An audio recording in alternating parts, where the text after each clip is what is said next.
Flosstube friends, welcome back to my channel. Warm welcomes to you all. If you're new to the channel and you like what you see, don't forget to hit the subscribe button, give me a thumbs up, let me know you like it, and also that way you never miss any videos or content going forwards. This is May update, admittedly.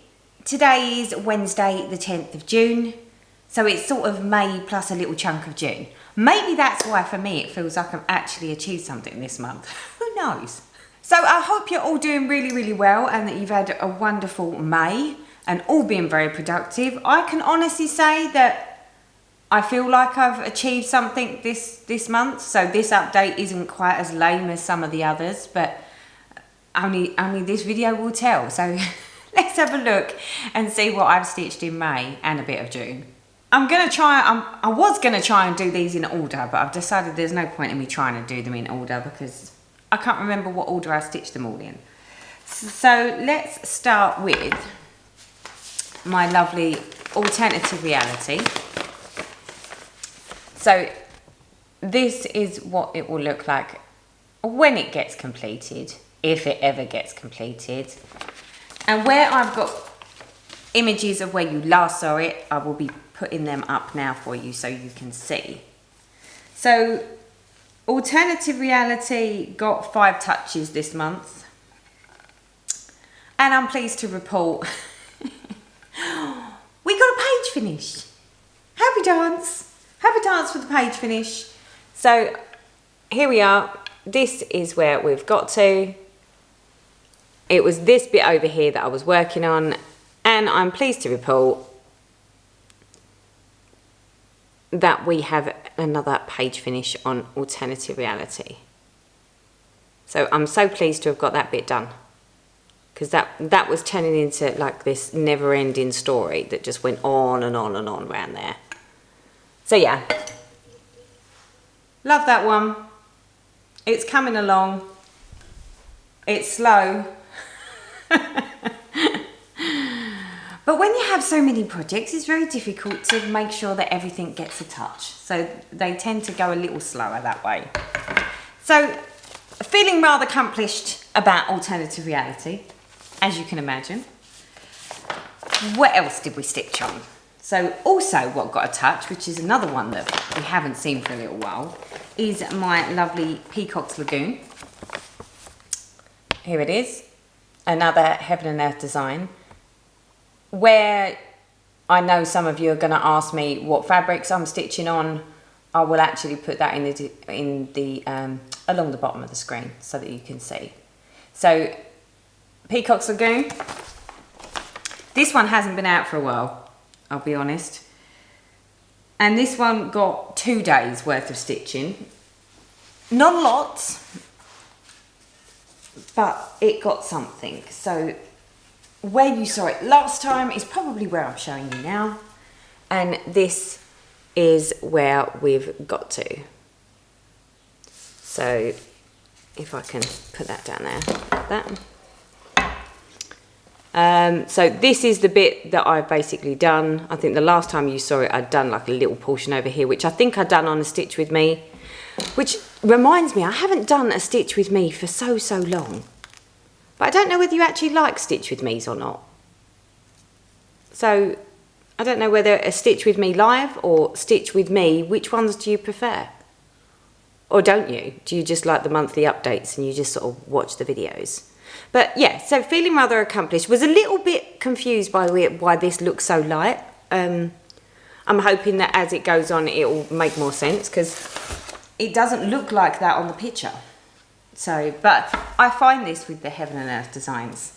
When I'm stitching on it and I'm looking at the image or the picture of what it should look like, I'm like, that shouldn't be that bright, surely. But believe it or not, when you get a little bit further, it all sort of works out and it all works. But when you're actually stitching it, it looks like something's wrong or that you picked the wrong colour, which that could be the case, but I don't think so. I have checked the colour, because even I was a bit like, that's very bright. That's much brighter than I thought it was going to be. So yeah, so that had 2 days. A nice easy bit of stitching that, because there's a bit of block colour. I'd got a burnt out on all the confetti of alternative reality. So I felt that Peacock's Lagoon needed a little, you know, I needed something that wasn't quite so testing or time consuming. Because you tend to find that when you're working on something that's really confetti heavy, you can spend 2 hours stitching on it and end up with this tiny little square. And it's like, is that it? Is that all I've actually managed to achieve? I obviously don't stitch fast enough. Next. Now you're all going to go shock horror because you know how much I dislike this.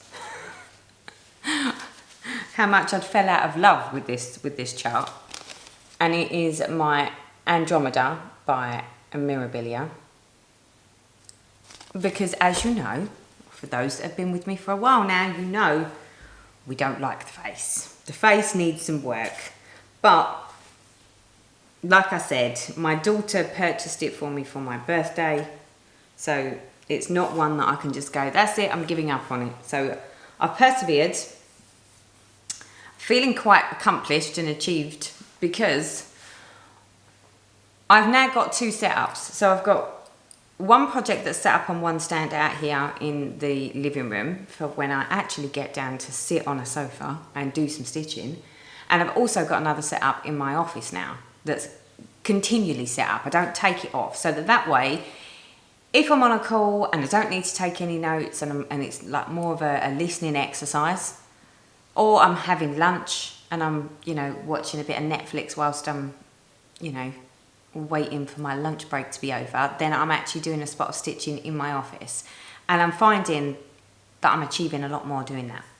So I actually have 2 projects that run at the same time. It's only going to work all the time that I'm working from home, and it's only going to work all the time that I've got quite a lot of long, big meetings that are taking place. So that's when it tends to work, more so than lunch. Lunch, I try and go for a walk or do something because I've become so inactive, it's ridiculous. So here is Andromeda. Again, you would have seen where you last saw it. And as I said, any of the fabrics that I'm stitching on, I'm going to put in the bottom of the screen so that you can see. So this is where we've got to. Obviously, we've still got some work on her face, but I have managed to get all the way down there with the bottom. So I think it still needs, let's move me hangy threads, you know how much I love them. I think I've still got some to finish down here to make that sort of almost like a complete line, and then it's a case of work my way down. So yeah, so other than obviously a bit of face manipulation, which I might need to leave till the end, there she is. So it's not as bad.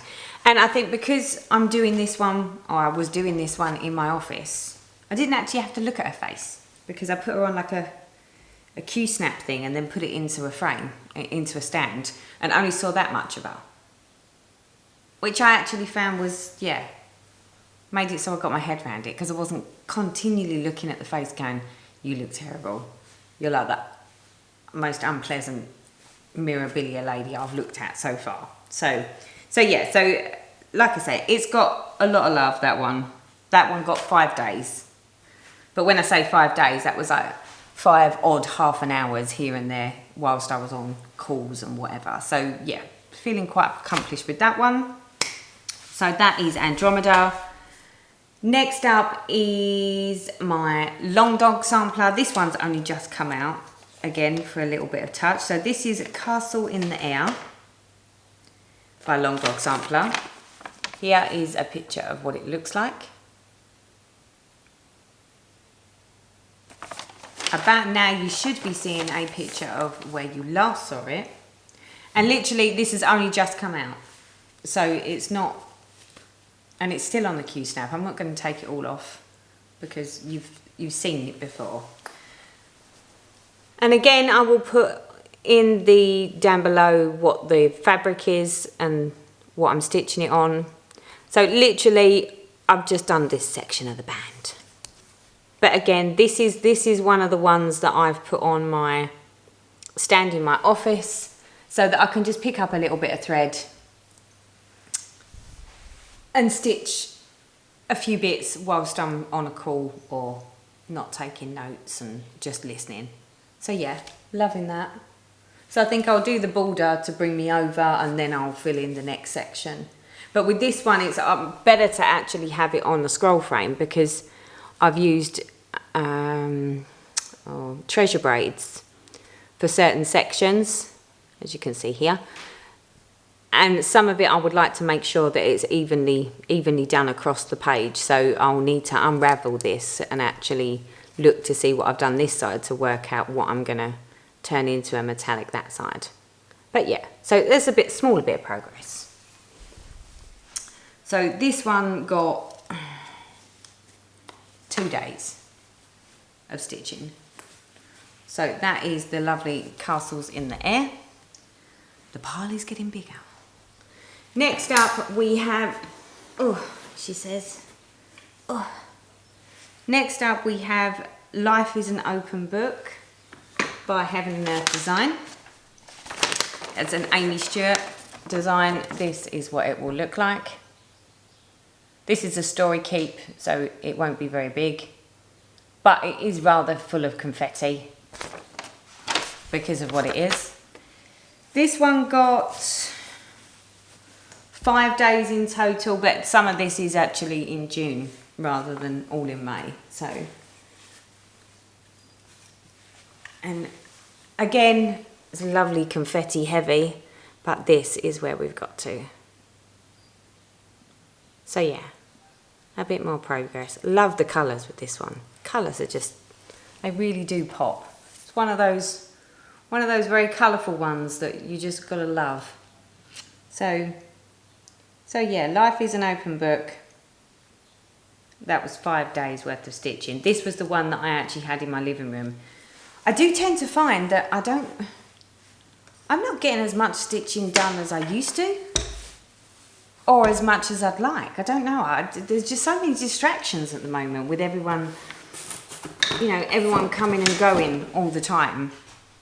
You know, the lockdown is, yeah, I'm so used to being on my own, and that gives me the time to get all the bits done that I need to get done so I can then sit down and do stitching. I'm getting all my bits done, and as I go to sit down on the sofa, someone appears. So it's like, oh, okay, that sort of put that on hold. Oh, just realised my coffee. And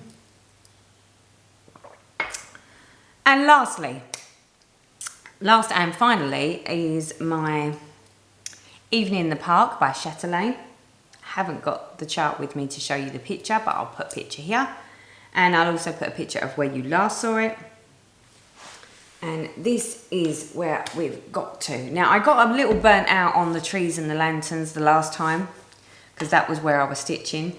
So I decided to come over to the other side and start on the other corner. So this is where we've got to. So this was where I was working. So this was the trees and the lanterns. So I've come across and I've completed this section here, and this section is just finishing down here, right there. So yeah, there's still loads that needs to happen on this one, but it's bite-sized pieces now. That's how it has to be, because yeah. And I've still got so many specialty stitches to get into this side, this corner, this side. And the beads still need to go on this side of the gate because they're on this side of the gate. Yeah, there's a lot that still needs to happen on this, but I'm trying to sort of pick it up, do a bit, put it away, pick it up, do a bit, so that I just don't burn myself out, because you can really burn yourself out on these. So there we go. That is the monthly update as far as stitching's concerned. Like I said, you know, feeling fairly accomplished this month in comparison to most months for me. Probably really not very productive for those of you that are dedicated stitchers and that are super fast stitchers. That's just not me, obviously. What else was I going to share with you? Okay, so you remember back in, I think it was my January update. In fact, I know it was my January update. I spoke to you about Whip Go and the Jessie Marie Does Stuff Whip Go on Facebook.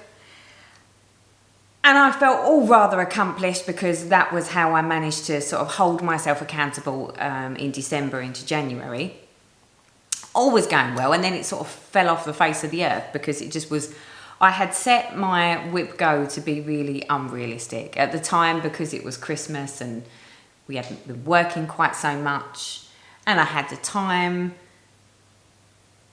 At the time, it was achievable, but then when normal life returned to normal, it was not achievable. So I've gone back to my whip go and made some alterations because I felt that I was doing myself an injustice by not applying to it, which January went okay, I think February went okay, March, April sort of fell off the bandwagon. May I've managed to accomplish, yay me, but I've accomplished it with changes to the whip go. So whereas before I was saying 500 stitches on this and 500 stitches on that, bearing in mind there's 2 numbers that's called a month, so that's like 1,000 stitches on 2 different projects without anything else just to accomplish in the month, and it just wasn't happening for me. It was holding me to one project continually, which I tend to flit and float. I get a little bored. So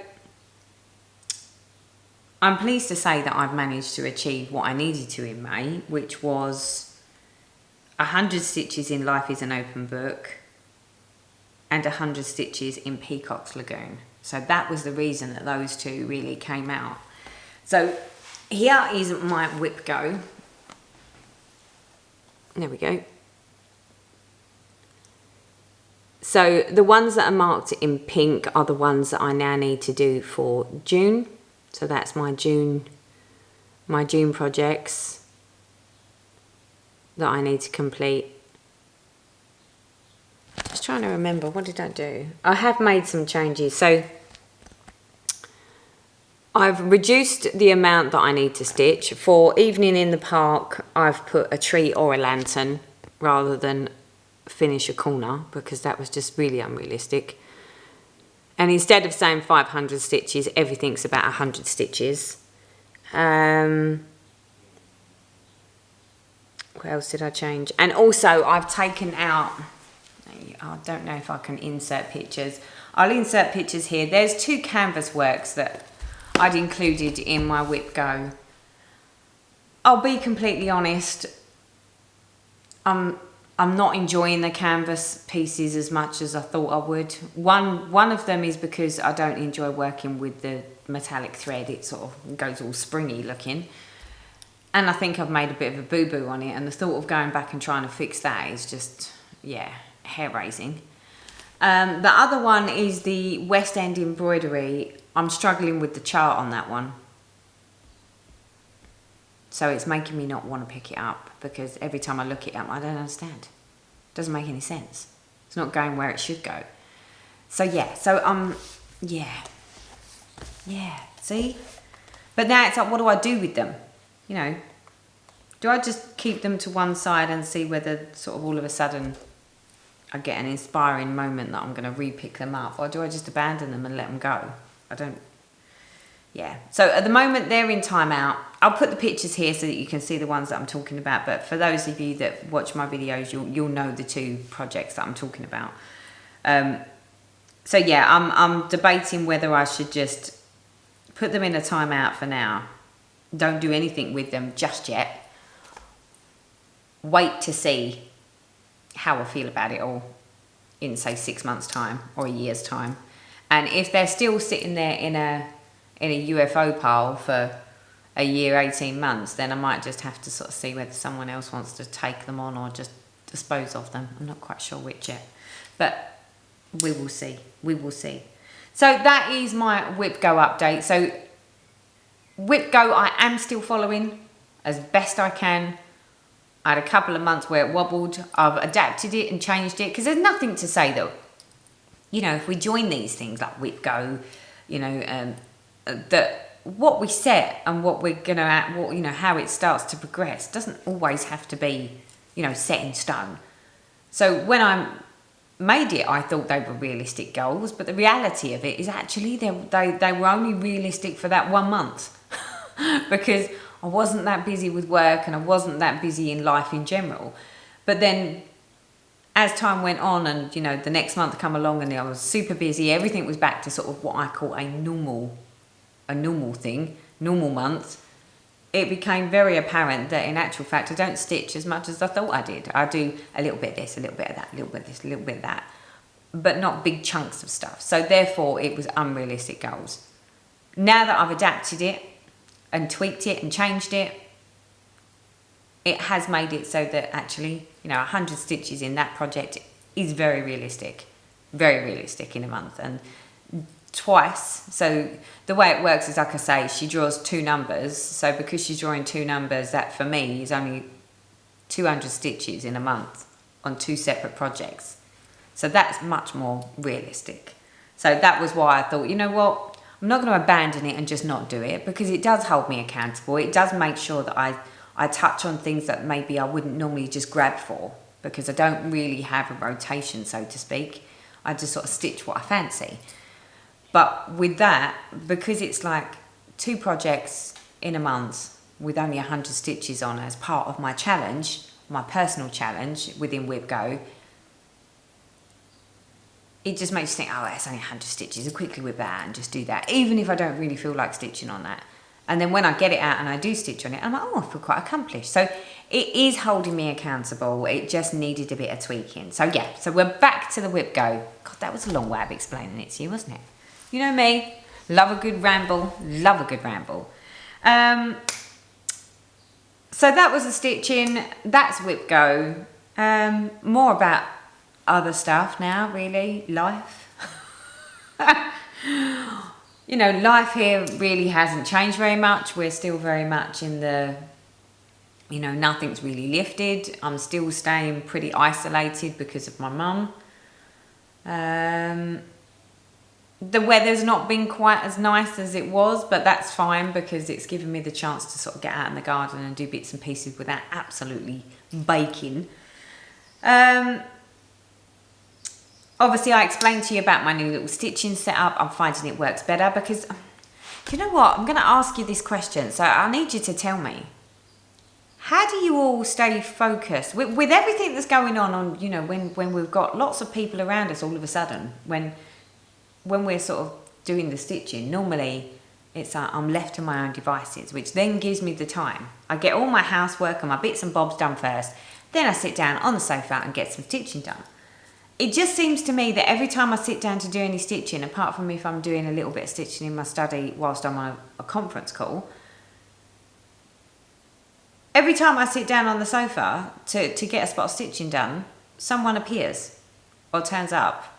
And then because they want to engage and they want to be interactive with me, I have to stop stitching because I have to concentrate. So I don't know how you do it. How are you juggling sort of, I mean, if you're like me and that you've gone from sort of spending a lot more time on your own, being left to your own devices to do your stitching, and then all of a sudden, you know, the family dimensions have changed because of COVID or just in general it's changed. How do you make sure you still get your time? Because I'm struggling to find those pockets, those moments where everyone disappears because they will go off out and do their own thing and they're not doing that.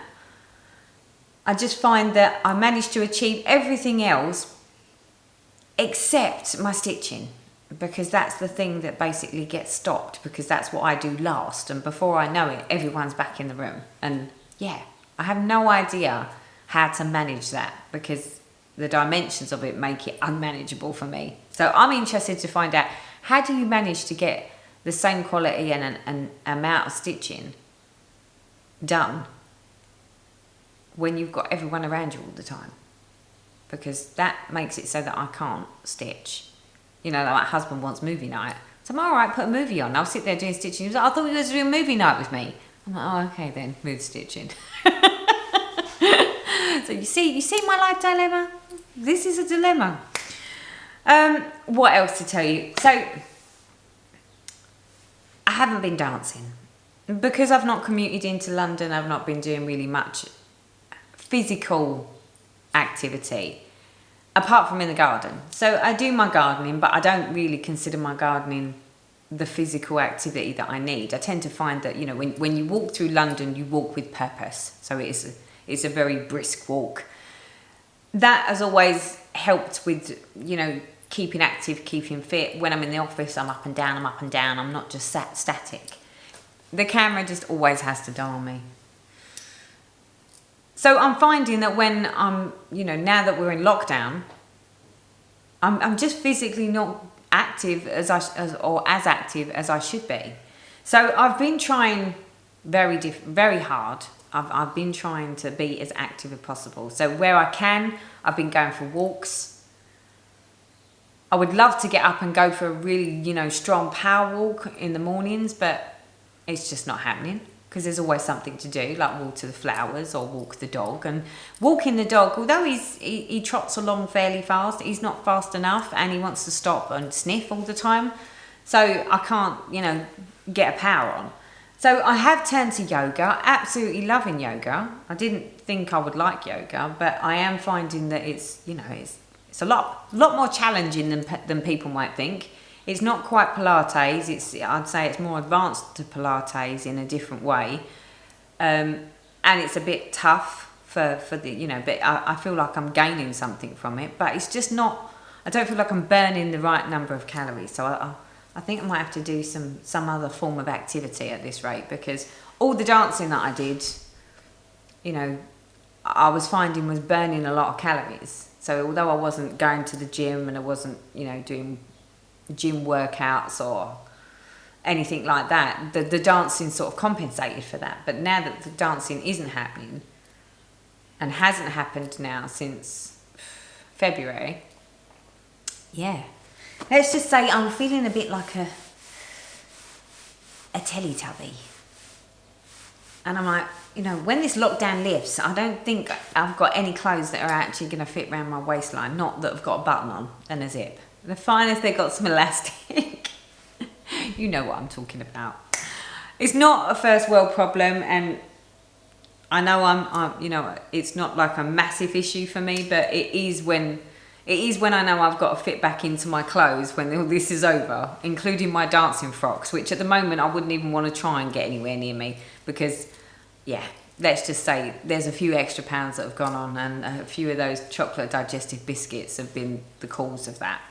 So yeah, so I need to work on that as well, which again, it takes time. It means it pulls me away from my stitching. It's just, I feel like everything pulls me away from all the things that I want to do. Why is that? I don't understand.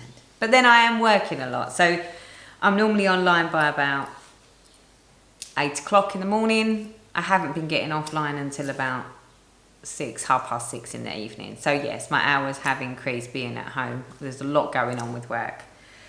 So yeah, maybe when that calms down, it'll allow the time. Who knows? And lastly, the planners. So for those of you that know about my planners, that have got them, there are a lot of people that have contacted me about, they don't use Apple, they use an Android. They've already purchased it or they're looking to purchase it, but they're concerned because they don't really know how it works on an Android. There is Exodo, which is an application that you can use for Android.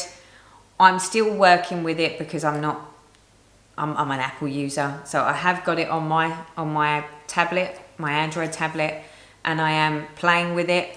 As soon as I feel that I'm proficient enough to be able to show you how the planner works in that application, I will do a video on how to use the planner in or on an Android device in Exodo.